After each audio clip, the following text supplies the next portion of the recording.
Vieną dieną Žydronė Lukšytė leidžiasi už valdomas svajonės ir iškeliauja į Pietų Ameriką, kur žingsnis po žingsnio pajunta šio žemyno dvasią. Savo atradimais ir įžvalgomis jį pasidalijo knygoje Pietų Amerika – metai su kuprine naujojo pasaulio keliais. Ir jūsų naujausios knygos paantraštė skelbia metai su kuprine naujojo pasaulio keliais. Ką per tuos metus jums pavyko įsidėti tą kuprinę, kurią minėjote, keliaujant toje kitoje pasaulio pusėje? Pavyko įsidėti į kuprinę išvažiuojant per daug. Išsirengiant į kelią, iš tikrųjų turėjom per daug daiktų.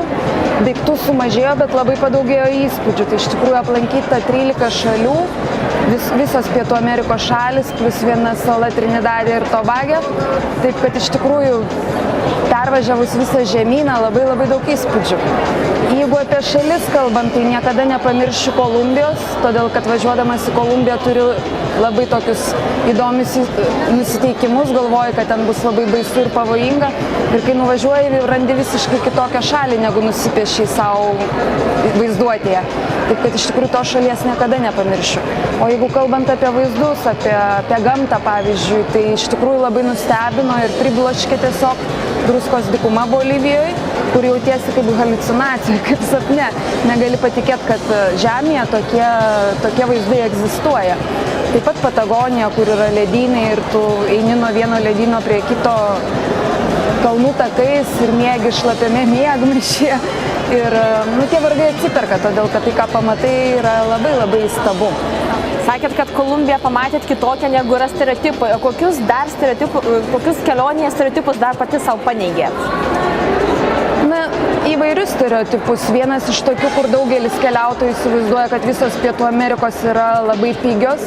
Tai turbūt nėra tiesa, kai kurios iš tikrųjų labai pigios ir žmonės gyvena varganai, kai kurios yra daug brangesnės negu Lietuva, tokios kaip Brazilija arba Prancūzijos Gvijana, kuri yra Prancūzijos dalis. Taip, kad čia vienas iš tų stereotipų. O daugiau stereotipų, tarkim, važiavau be stereotipų iš esmės. Važiavau pamatyti tos šalies, pažinti tų žmonių, išmokau ispanų kalbą tam, kad galėčiau su jais bendrauti. Taip, kad ne tai, kad buvo paneigti stereotipai, bet atsivėrė visai kita realybė. Sužinojau, kaip žmonės gyvena kitoje pasaulio pusėje. Ir esate parašiusi daugybę tekstų, bet būtent kelionių vadovas. Kaip jums sekėsi rašyti ir kuo šis žanras išsiskiria? Be abejo, rašyti įspūdžių dienoraštį arba straipsnį žurnalą yra ne tas pats, kas parašyti knygą. Man tai buvo iššūkis, kadangi tai yra pirma knyga. Norėjosi ir perteikti savo patyrimus, nuotykius, bet ir suteikti informacijos apie šalis, apie tam tikras lankomas vietas, bet neperkrauti.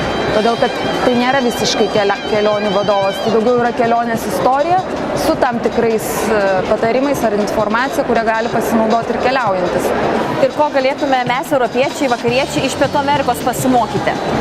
Aš labai dažnai sakau, kad Europa ir JAV mes esam daiktų visuomenės, kad mūsų tos vertybės labai dažnai turėti daugiau arba apskritai turėti, o kai nuvažiuoji į kitas šalis, į visai kitus žemynus, pamatai, kad galima labai gyventi gerai be naujausios laidos kompiuterio, užtenka ir šiaip paprasto, jeigu tau reikia darbui.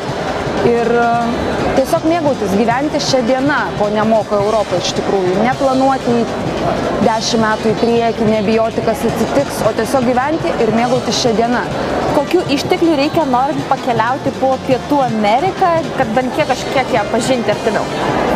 Jeigu norisi pamatyti visą Pietų Ameriką, tai be abejo tam reikia skirti pakankamai laiko ir be abejo, jeigu tai jau yra 5-6 mėnesiai ilga kelionė, kurią ne kiekvienas išsirengia, jinai savotiškai daugiau kainuoja negu 3 savaičių kelionė, bet kita vertus santykinai pigiau.